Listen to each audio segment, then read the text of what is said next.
May be ಕೋಪ ಮಾಡ್ಕೊಂಡಿರ್ತಾರೆ ಅನ್ಸುತ್ತೆ. ಇಲ್ಲಿಗೆ ಬಂದರೂ ಬರ್ಬೋದು. ಬಂದರೆ ಏನು ಮಾಡೋದು ಸರ್? ಬರ್ಲಿ ಯಾರ್ಯಾರಿಗೆ ಯಾವ ರೀತಿ ಪುಂಗಿಗಳನ್ನ ಊದ್ಬಿಟ್ಟು ಸುಮ್ಮನೆ ಮಾಡಬೇಕು ಅಂತ ನನಗೆ ಚೆನ್ನಾಗಿ ಗೊತ್ತು.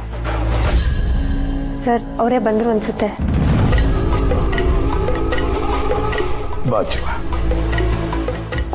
ಕೂತ್ಕೊಳ್ಳೋದಾಗಿರ್ಲಿ, ಮೊದಲು ನನ್ನ ಪ್ರಶ್ನೆಗೆ ಉತ್ತರ ಕೊಡಿ ಸರ್. ಯಾಕೆ ಸರ್ ಈಗ ಮಾಡಿದ್ರಿ? ನಾನು ನಿಮ್ಮ ಮೇಲೆ ನಂಬಿಕೆ ಇಟ್ಟು ಆ ಶೇರ್ ಪೇಪರ್ಸ್ನ ಕೊಟ್ಟೆ. ನೀವು ನೋಡಿದ್ರೆ ಅದನ್ನು ಮಿಸ್ಯೂಸ್ ಮಾಡ್ಕೊಂಡಿದ್ದೀರಲ್ಲ. ನೀವು ಮಿಸ್ಯೂಸ್ ಮಾಡ್ಕೊಂಡಿರೋದು ಆ ಶೇರ್ ಪೇಪರ್ಸ್ನಲ್ಲ ಸರ್, ನನ್ನ ನಂಬಿಕೆನಾ. ನೀವು ಈ ಥರ ಮಾಡ್ತೀರಾ ಅಂತ ನನ್ನ ಕನ್ಸು ಮನಸ್ಸಲ್ಲೂ ಎಣಿಸಿರ್ಲಿಲ್ಲ ಸರ್. ನನಗೆ ಎಷ್ಟು ಹರ್ಟ್ ಆಗಿದೆ ಗೊತ್ತಾ? ನಾನು ಇದನ್ನು ನಿಮ್ಮಿಂದ ಎಕ್ಸ್ಪೆಕ್ಟ್ ಮಾಡಿರಲಿಲ್ಲ. ಯಾಕೆ ಇಷ್ಟೊಂದು ವಟ ಅಂತ ಮಾತಾಡ್ತಿದ್ಯಾ? ನಾನು ಹೇಳೋದನ್ನು ಸ್ವಲ್ಪ ಕೇಳಿಸ್ಕೊ. ನೋಡು, ಮನೆಗೆ ಬಂದವ್ರನ್ನ ನಿಲ್ಲಿಸ್ಕೊಂಡು ಮಾತಾಡೋದು ನಮ್ಮ ಸಂಪ್ರದಾಯ ಅಲ್ಲ. ಕೂತ್ಕೊ. ನೀ ಕೂತ್ಕೊಳ್ತೀಯಾ ಇಲ್ಲ ನಾನು ನಿಂತ್ಕೊಳ್ಳ? ನೀವು ಎದುರುಬಿಡಿ ಸರ್, ನಾನೇ ಕೂತ್ಕೊಳ್ತೀನಿ. ಗುಡ್. ನನ್ನ ಮಾತಿಗೆ ಇಷ್ಟು ಬೆಲೆ ಕೊಟ್ಟಿಯಲ್ಲ. ನನಗೆ ಅರ್ಥ ಆಗುತ್ತೆ ನಿನ್ನ ನೋವೆಲ್ಲ. ನಿನಗಿಂತ 10ರಷ್ಟು ನೋವು ನನಗಾಗಿದೆ. ಈ ರೀತಿ ಎಲ್ಲ ಆಗ್ಬಿಡ್ತಲ್ಲ ಅಂತ. ಮಾಡೋದೆಲ್ಲ ಮಾಡಿ ಹೀಗೆ ಹೇಳ್ಬಿಟ್ರೆ ಎಲ್ಲ ಸರಿ ಹೋಗುತ್ತಾ ಸರ್? ನೀವು ಮಾಡಿರೋ ಡ್ಯಾಮೇಜ್ ಎಂಥದ್ದು ಗೊತ್ತಾ? ನಂಗೆ ಗೊತ್ತಪ್ಪ. ಏನು ಮಾಡಲಿ, ಈ ವಿಷಯದಲ್ಲಿ ನಾನು ನಿನ್ನಷ್ಟೇ ಹೆಲ್ಪ್ಲೆಸ್ ಆಗಿಬಿಟ್ಟಿದ್ದೆ. ನನಗೆ ಗೊತ್ತಿಲ್ಲದೆ ಇದೆಲ್ಲ ಆಗ್ಬಿಟ್ಟಿದೆ. ಓನಪ್ಪ, ನನ್ನ ಮಾತನ್ನು ನಂಬು. ನನಗೆ ಗೊತ್ತಿಲ್ಲದಲೇ ನನ್ನ ಪಾರ್ಟ್ನರ್ಸು ಈ ಥರ ಮಾಡಿಬಿಟ್ಟಿದ್ದಾರೆ. ಅವರು ಈ ಥರ ಎಲ್ಲ ಮಾಡ್ತಾರೆ ಅಂತ ನನಗೆ ಗೊತ್ತಿದ್ದರೆ ಸುಮ್ಮನೆ ಬಿಟ್ಬಿಡ್ತೀನಿ. ಅಲ್ಲ, ನಾನು ನಿನಗೆ ನಂಬಿಕೆ ದ್ರೋಹ ಮಾಡ್ತೀನ? ನನ್ನ ಮುಖ ನೋಡ್ಕೊಂಡು ಹೇಳು, ನಿನಗೆ ಹಾಗನ್ಸುತ್ತಾ? ನಾನು ನಿನಗೆ ಮೋಸ ಮಾಡ್ತೀನ? ನೋಡು, ನಿನ್ನ ಬಾಯಿನಲ್ಲಿ ಮಾತೇ ಬರ್ತಾ ಇಲ್ಲ ಅಂದರೆ ನಿನಗೆ ನನ್ನ ಮೇಲೆ ನಂಬಿಕೆ ಇದೆ ಅಂತ ಅರ್ಥ. ಏನೋ ಕೋಪದಲ್ಲಿ ಬಂದ್ಬಿಟ್ಟಿದ್ಯ. ಕೋಪ ಸಹಜ ಬಿಡು. ನಾನು ನಿನ್ನ ಜಾಗದಲ್ಲಿ ಇದ್ದಿದ್ರೆ ಇದನ್ನೇ ಮಾಡ್ತಾ ಇದ್ದೆ. ಆದ್ರೆ ಒಂದು ಮಾತು ತಿಳ್ಕೊ, ಯಾವುದನ್ನು ಕರೆಕ್ಟಾಗಿ ತಿಳ್ಕೊಳ್ಳೋದಲ್ಲೇ ಜಡ್ಜ್ಮೆಂಟ್ ಬರಬಾರದು. ಅದಕ್ಕೆ ನನ್ನ ಮಾತನ್ನು ಸ್ವಲ್ಪ ಕೇಳಿಸ್ಕೊ. ನನ್ನ ಪಾರ್ಟ್ನರ್ಸು ನನಗೆ ಗೊತ್ತಿಲ್ಲದಲ್ಲೇ ಹೀಗೆಲ್ಲ ಮಾಡಿಬಿಟ್ಟಿದ್ದಾರೆ. ನಾನು ಅವ್ರಿಗೆ ವಾರ್ನ್ ಮಾಡಿದ್ದೀನಿ, ಇನ್ನೊಂದ್ಸರಿ ಈ ಥರ ಮಾಡಬಾರ್ದು ಅಂತ. ಆದರೂ ನನ್ನ ಕಡೆಯಿಂದ ತಪ್ಪಾಗ್ಬಿಟ್ಟಿದೆ. ದಯವಿಟ್ಟು ಅವ್ರ ಪರವಾಗಿ ನಾನು ಕ್ಷಮೆ ಕೇಳ್ತೀನಿ. ದಯವಿಟ್ಟು ನನ್ನ ಕ್ಷಮಿಸ್ಬಿಡಪ್ಪ. ಇಷ್ಟೇ ನನಗೆ ಹೇಳೋಕ್ಕಾಗೋದು. ಉಳಿದಿದ್ದು ನಿನಗೆ ಬಿಟ್ಟಿತ್ತು.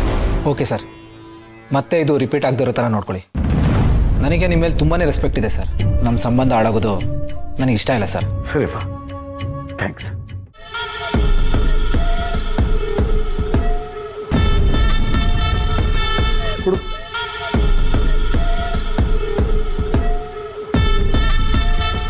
ಸರ್, ಇದು ಈ ಶೇರ್ಸ್ ಪೇಪರ್ಸ್ನೆಲ್ಲ ನಿನ್ನ ಹತ್ರ ಇಟ್ಕೊಬಿಡಪ್ಪ. ಇದ್ರ ಸವಾಸನೆ ಬೇಡ ನನಗೆ. ಇದರಿಂದಲೇ ಅಲ್ವಾ ನಮ್ಮಿಬ್ಬರ ನಡುವೆ ಬಿರುಕಾಗಿತ್ತು. ಸರ್, ಮತ್ತೆ ಸೆಕ್ಯೂರಿಟಿಗೆ ಹೇಳುದ ನಾನು, ಅದೆಲ್ಲ ಏನು ಬೇಡ. ನಿನ್ನ ಮೇಲೆ ನನಗೆ ನಂಬಿಕೆ ಇದೆಯಲ್ಲ, ಅದೊಂದೇ ಸಾಕು ನಿನ್ನ ಸೆಕ್ಯೂರಿಟಿಗೆ. Thank you sir. Okay. Coffee, tea, juice ಏನು ತಗೊಂಚ? ಏನು ಬೇಡ ಸರ್, ನನಗೆ ಸ್ವಲ್ಪ ಕೆಲಸ ಇದೆ. ನಾನೇನು ಹೊರಡ್ತೀನಿ ಸರ್. ಇಲ್ಲಿವರೆಗೂ ಬಂದು ಬೇಡ ಅಂದ್ರೆ ಹೇಗೆ? ಸ್ವಲ್ಪ ತಗೋ. ಪರವಾಗಿಲ್ಲ ಸರ್, ಇನ್ನೊಂದ್ಸಲ ಬರ್ತೀನಿ. ಸರಿ, ಹೊರಡು. ಸರಿ ಸರ್, ಬರ್ತೀನಿ.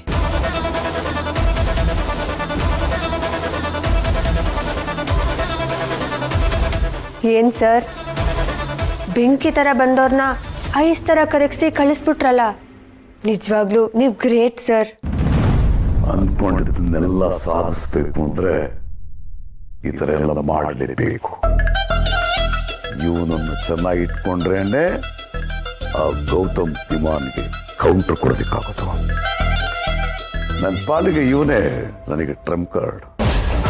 ಇವನಿಗೆ ಬೆಣ್ಣೆ ಹೆಚ್ಚಿನಿ, ಅವನಿಗೆ ಆರಾಧಿಸುವೆ ಮದನಾರಿ ತರನನಿನೇನ ತರನಾನೇ ತರೆ ನನೇ ತರನಾನೇ. ಆನಂದ್, ಏನ್ ಇಷ್ಟೊಂದು ಖುಷಿಯಾಗಿದೆಯಾ? ಏನ್ ವಿಷಯ? ಇದೊಂಥರ ಇಂಟರ್ ಕನೆಕ್ಷನ್. ಇಂಟರ್ ಕನೆಕ್ಷನ್ ಏನ್ ಹಾಗಂದ್ರೆ? ಏನು ಅಂದ್ರೆ, ಗೆಳೆಯ ಖುಷಿಯಾಗಿದ್ದಾನೆ ಅಂತಂದ್ರೆ ಆಟೋಮೆಟಿಕ್ ಆಗಿ ನಾನು ಖುಷಿಯಾಗಿರ್ತೀನಿ. ಇದನ್ನೇ ಇಂಟರ್ ಕನೆಕ್ಷನ್ ಅನ್ನೋದು. ಹಾಗೆ ಹೇಳಿದ್ಯಾ? ಈ ನಡುವೆ ಗೆಳೆಯ ಖುಷಿಯಾಗಿದ್ದಾನಲ್ಲೇ, ಅದ್ ನೋಡಕ್ಕೆ ಖುಷಿ ಆಗುತ್ತೆ. ಮುಂಚೆ ಖುಷಿಯಾಗಿರೋ ಥರ ಇದ್ದ, ಆದರೆ ಅವ್ರ ಮನಸ್ಸಲ್ಲಿ ಏನೋ ಒಂದು ನೋವಿತ್ತು. ಆದರೆ ಈಗ ನಿಜವಾಗ್ಲೂ ಖುಷಿಯಾಗಿದ್ದಾನೆ. ಹೌದು ಆನಂದ್, ಈಗಂತೂ ಅವನ ಮುಖದಲ್ಲಿ ಎಕ್ಸ್ಟ್ರಾ ಖುಷಿನೇ ಇದೆ. ಅಮ್ಮ, ತಂಗಿ, ಭೂಮಿಕಾ, ಛೋಟಾ ಚಾಂಪಿಯನ್ ಎಲ್ಲ ಸಿಕ್ಕಿರೋದು ಅವ್ನ ಲೈಫ್ ಫುಲ್ ಕಂಪ್ಲೀಟ್ ಆಗಿದೆ. ಇನ್ ಮಗು ಒಂದು ಆಗ್ಬಿಟ್ರೆ ಸೂಪರ್, ಕರೆಕ್ಟ್, ಫುಲ್ ಕಂಪ್ಲೀಟ್ ಆಗ್ಬಿಡುತ್ತೆ. ಡಬಲ್ ಖುಷಿ. ಅಯ್ಯೋ, ನಾನು ಸಿಕ್ಕಾಗಲ್ಲ ಅವ್ನಿಗೆ ಹೇಳ್ತಾನೆ ಇರ್ತೀನಿ, ಇಬ್ರು ಹೋಗಿ ಡಾಕ್ಟರ್ ಹತ್ರ ತೋರಿಸ್ಕೊಳ್ರು, ಏನಾದರೂ ಸಮಸ್ಯೆ ಇದ್ರೆ ಟ್ರೀಟ್ಮೆಂಟ್ ತಗೊಳ್ರಿ ಅಂತ. ನಾನು ಹೇಳಿದ ತಕ್ಷಣ ಹ್ಞೂ ಅಂತಾನೆ, ಆಮೇಲೆ ಮರೆತು ಬಿಡ್ತಾನೆ.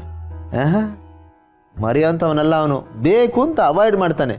ಅವನಿಗೆ ಹಾಸ್ಪಿಟ್ಲ್ ಅಂದರೆ ಸ್ವಲ್ಪ ಹಂಗೇನೆ, ಹಾಸ್ಪಿಟ್ಲ್ ಫೋಬಿಯಾ ಅವನಿಗೆ. ಹೆಸರು ಕೇಳ್ತಿದ್ದಂಗೆ ಗಡ ಗಡ ಗಡ ಅಂತ ನಡುಗ್ತಾನೆ. ಅದೇ ಮನೇಲಿ ಯಾರಿಗಾದ್ರೂ ಏನಾದ್ರೂ ಆದ್ರೆ ಅವನೇ ಮುಂದೆ ನಿಂತು ಎಲ್ಲ ನೋಡ್ಕೋತಾನೆ. ಅವನ ವಿಷಯದಲ್ಲಿ ಮಾತ್ರ ಪರ್ಸನಲ್ ಕೇರೇ ತಗೊಳ್ಳಲ್ಲ. ಇನ್ನು ಮಗು ವಿಷಯದಲ್ಲಂತೂ ಗಪ್ಚುಪ್, ಇಬ್ರು ಮಾತೇ ಆಡಲ್ಲ. ಚಿನ್ನ, ಇಂಥ ವಿಷಯನ ಪ್ರಸ್ತಾಪ ಮಾಡಬೇಕಾಗಿರೋದು ಅಮ್ಮ ಕಣೆ. ಅದ್ರೇನು ಮಾಡೋದು, ಅವ್ರು ಮಾತಾಡೋ ಪರಿಸ್ಥಿತಿಲಿ ಇಲ್ವಲ್ಲ. ಇನ್ನು ಶಕುಂತಲಾ ಆಂಟಿ ಬಗ್ಗೆ ಕೇಳಲೇಬೇಡ ಬಿಡು. ಅವ್ರಿಗೆ ಇವನ ಬಗ್ಗೆ ಕಾಳಜಿ ಇದ್ದಿದ್ರೆ ಇವನಿಗೆ ಯಾವತ್ತೋ ಮದುವೆ ಮಾಡ್ರವರು, ಯಾವತ್ತೋ ಮಕ್ಕಳು ಆಗ್ಬಿಡ್ತಾ ಇತ್ತು. ಎಷ್ಟೇ ಆಗಲಿ ಮಲತಾಯಿನೇ ಅಲ್ವೇನೆ. ಆನಂದ್, ನೀನ್ ಯಾಕೆ ಯೋಚನೆ ಮಾಡ್ತೀಯಾ? ಗೌತಮ್ ಅವ್ರ ಅಜ್ಜಿ ಇಲ್ವಾ, ಅವರೇ ಕರೆಕ್ಟ್ ಇದಕ್ಕೆಲ್ಲ. ಅವ್ರಿಗೆ ಫಿಟ್ಟಿಂಗ್ ಇಡೋಣ, ಅವರೇ ಎಲ್ಲ ನೋಡ್ಕೋತಾರೆ.